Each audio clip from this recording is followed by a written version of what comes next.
on episode 251 of the Peak Performance Leadership Podcast. I go solo again, and this time I'm going to answer one of your questions, and it's all about setting boundaries with your team while remaining engaged.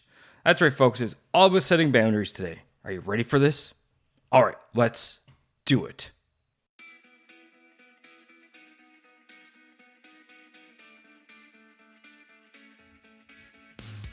Welcome one, welcome all to the Peak Performance Leadership Podcast, a weekly podcast series dedicated to helping you hit peak performance across the three domains of leadership.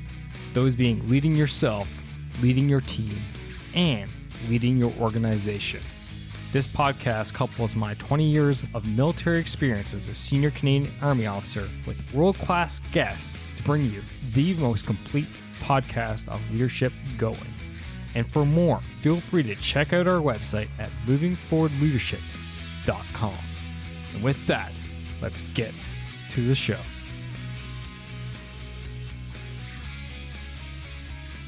Yes, welcome one, welcome all. It is your Chief Leadership Officer, Scott McCarthy. It's so good to have you here. And I'm back from vacation. I don't know if you're tracking or not, but I spent a week in lovely, sunny, and most importantly, warm Mexico. So for all the Mexican listeners out there, thank you for your hospitality. You have such a lovely country, especially this time of year for us frigid, freezing Canadians. So week off, solid, recharging the batteries. And if you haven't taken a vacation lately, as a leader, you might want to consider that. You know, it's just so good. So good for the body, so good for the soul, just to take some time off, recharge, and actually come back more effective. And that's where I'm at right now. So, enough about that. Today's episode, we're going to talk about boundaries between you and your team members. If you've been listening to the show any amount of time, you know I'm a huge advocate for being there for your team, taking care of your team, so on and so forth. That being said, you have work to do. I get it. You have reports. You have, TPS reports you need to fill out. You have Excel docs you need to work. Whatever, right? Whatever your job is. Maybe you need to do sales calls. Who knows? But moral story is this. You have work to do. And yes, being there for your team is definitely part of the job, but you have other aspects of the job too. And this question came up actually in our free Facebook group. And if you're not part of this group, you can just simply go to lead.boss/group. On Facebook, it's called Leadership Skills for Managers to be Leaders, Not Bosses. So this question popped up. And Valerie, thanks for the question, by the way. I truly appreciate it. And as well, I appreciate your discussions that you have in the group. But anyway, let's jump in here. Knowing your direct reports well without overextending yourself. Patrick Lencioni, I have no idea if I spelled that or pronounced that name right. But anyway, Patrick talks about anonymity leading to job misery, and I agree with this. I know my large team fairly well, recently implemented middle managers as team leads due to there not being enough of me to go around. I can totally empathize with you on that one, Valerie. Okay, she continues. I want to continue to foster relationships with new employees so that I have the same level rational vibe that I have with most of my team. I am struggling with ways to do this as it takes a lot of time. I know it doesn't have to, however, I'm finding that once I open the door to getting them to know them more, they want more and more time with me, so I'm wondering about ways to provide better communication and clearly in those earlier meetings, as I think I may be unintentionally creating the impression that I'm available to them more often than my time allows, or that I was initially available and now not as available. That can be confusing and send a message I am not intending to send. So for context, I'm in my fourth year of leadership and have a team of about 20. They've all reported directly to me until January. So I'm wondering if some of this is just the shifting that is occurring. Thanks in advance, Valerie. This is, Valerie, again, thank you for your question. This is absolutely a common place. You're not alone. That's the good news, right? The good news is you're not alone. The second good thing is you've already started to form your own solution here. It's right at the end, yes, there is definitely some of, we'll call it growing pains going on, okay? And that is because you've changed the structure of your team. Before, all 20, by the way, that is a ton of direct reports. Don't really recommend it. But you had a team of 20 reporting to you.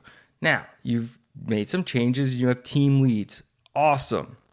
And, before, person was directly reporting you, but now they have a team lead in between you and them. So if in the past you were always open, available to them, but now you have this team lead, it's going to take a little bit of time. So here are a few thoughts from me about this whole situation. And for any leader out there, how you go about making sure that you're there for your team, but don't extend yourself. And these are just suggestions. Choose which ones work for you, which may not work for you. Maybe tweak a little bit. I am never going to say this is the one size fits all solution, because that doesn't exist, especially leadership. So here we go. So the first thing is you have team leads now. Awesome. What you need to do is make sure they're empowered. Make sure they're the ones who are interacting with their teams on a day-to-day basis. So effectively what you want to achieve is pushing your team leads to be how you were with their teams. It is now up to them to be the ones who are there day in, day out with their teams, seeing their teams, talking to their team members, making sure they're all good, hearing any complaints or any concerns, what have you. They're the ones that need to be doing this constant face-to-face interaction with their team members. And if you haven't picked up, I've been really emphasizing their team members, their teams. It is now their teams. You've chopped your team up into sub-teams. So let's say you have 4 middle managers and you say there's about 20. So let's say there's 20 plus you, so 21 are part of your whole team. You include it. So you have 4 team managers. That means they have 4 subordinates each. Okay. They're responsible to know the intimate details of their 4 people day in, day out. Okay. You need to empower them to make sure they're doing that. Now, as you go through this transition, as you move, obviously people are still going to come to you because you're there. You were their superior before, their direct supervisor. Now you're not. Change is hard. I'm wrong. What I would suggest to you is, in a very calm and supportive way, is that when these subordinates come to you, my first question to them, if I was in your shoes, would be, did you talk to your team lead? And if the answer is no, then support your team leads. You go, I need you to talk to your team lead because they and I need to be on the exact same page. So if you bypass them and you come to me and they have concerns that I'm not aware of, then that's going to take us off the same page, which is not going to be good or helpful to anyone. Okay, support your team leads, but support your people at the same time. You're not saying no to whatever they're asking or that you're closing the door on them. However, what you're doing is redirecting them where they should be going in the first place, which is now the team leads. So as you go through this and you have like your team meetings and stuff like this, and you have a large group, but at the same time, it's still relatively small. You're talking about 20 people. It's large to be the supervisor of 20 people direct, but now that you have some team leads, it's going to be a lot easier to manage, and as well as you can get the team together. So what you can easily do is get the team together and empathize with them, that you understand where they're coming from, you understand the growing pains. This is not you being angry, upset, or calling people out. However, this is how we're going to move forward. Is that, yes, you're still available. Yes, you still care about your team. Yes, you're still going to see your team and talk to your team and so on and so forth. But their first stop needs to be their new team leads. Right? And then what you're going to do is your team members, the subordinates, the team members are going to slowly start going to their team leads with all of these things, which of course is going to free up your time. And then if you empower your team leads to deal with the situations, to handle them, to take care of them, delegate properly to them, you're going to find that the demands on you will get less, which will then in turn free up your time to think strategically for your team. Okay, so these are some ideas right now for you on, right now, kind of communication. All right, so let's talk about a few other tactical things you can do. And that is, when you get new people in, yes, sure, absolutely meet with them, talk to them. However, manage the expectations. Just like I said, so as you sit with the new person, you talk to them and you interview them on the first day or whatever, get to know them. Then what you do is, explain the expectations. The expectation is that they bring their issues to their team lead. Yes, you are available, but they bring their issues to their team leads first, vice coming to you direct. If their team lead is unavailable for such a reason, maybe you can say, okay, you can, and it's super important. Yes, feel free to come to me. But team lead is their first point of contact. Okay, so when you have people coming, that's how you can kind of handle that. Now, I feel, the leadership flowing out of you and that you want to be there for your team members. And more importantly, what I feel out of your text here is that you want to be there and you want them to believe that you're there for them. And you can definitely still achieve this, okay? You can definitely still achieve this. One way is simply not spending 100% of your time in your office, okay? Take a little bit of time throughout the week. I don't know exactly the layout. I mean, if you're in an office building, okay, this depends. But I'm going to give you a story. When I was a commander of a unit of 200, we were spread across 9 buildings. We were divided up into basically 4 sub-teams of that 200-member team. Each had, 3 of them had about 60 to 70 people each. The other one was smaller, around 10.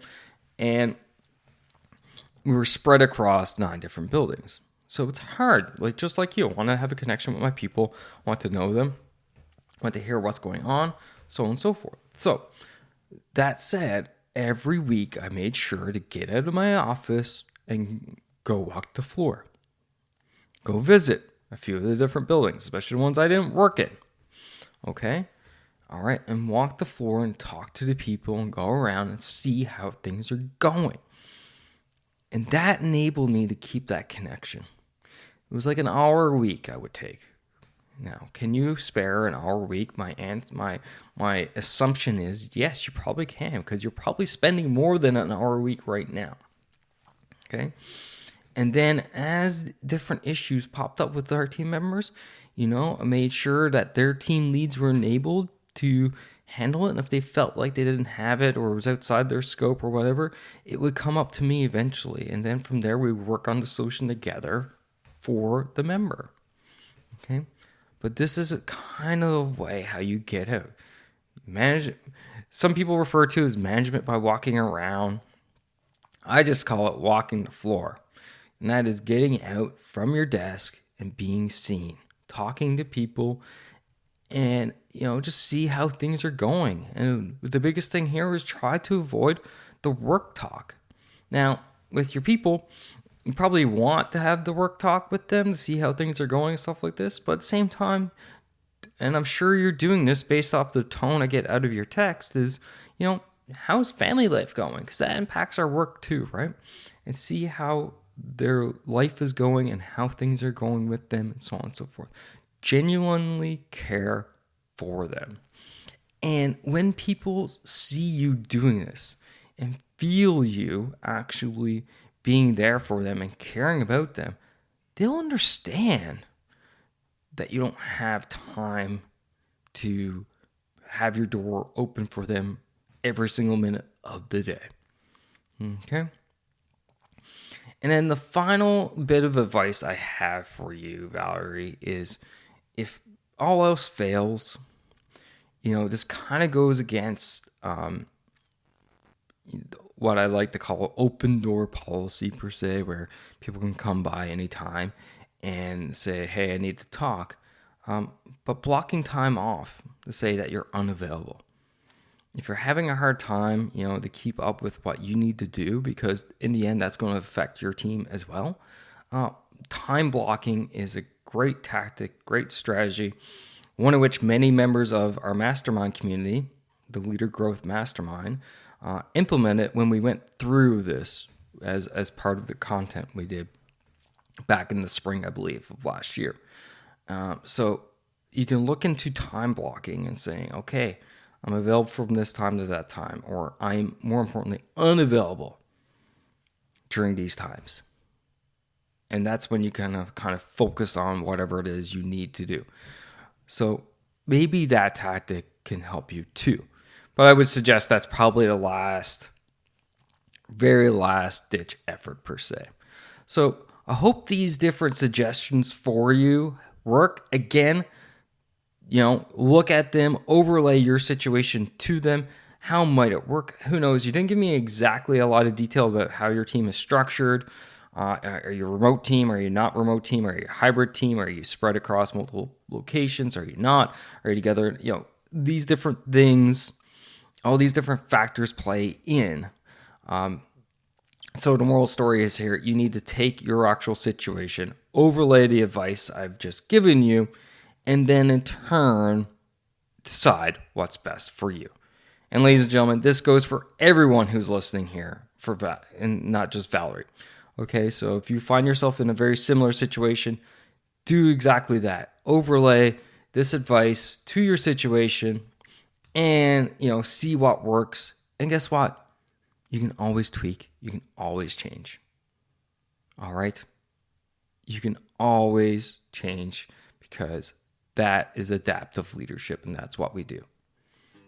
Okay, ladies and gentlemen, thank you for tuning in. Thank you for listening. Appreciate you all. And as always, lead, don't boss, and take care now. And that's a wrap for this episode, ladies and gentlemen. Thank you for listening. Thank you for supporting the Peak Performance Leadership Podcast. But you know what you could do to truly support the podcast? And no, that's not leaving a rating and review. It's simply helping a friend. And that is helping a friend by sharing this episode with them if you think this would resonate with them and help them elevate their performance level, whether that's within themselves, their teams, or their organization. So do that. Help me, help a friend, win-win all around. And hey, you look like a great friend at the same time. So just hit that little share button on your app, and then feel free to fire this episode to anyone that you feel would benefit from it. Finally, there's always more. There's always more lessons around being the highest performing leader that you can possibly be, whether that's for yourself, your team, or your organization. So why don't you subscribe? Subscribe to the show via movingforwardleadership.com/subscribe. And until next time, lead, don't boss, and thanks for coming out. Take care now.